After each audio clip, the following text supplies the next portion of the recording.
Oturmuş da düğmesini ilikler. Ah yar yolladım da döndüm ağladım.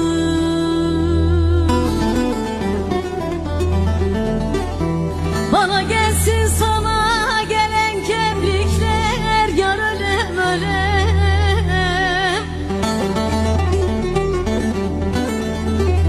Hatırından çıkar mıyım yar senin? Ah yar yolladım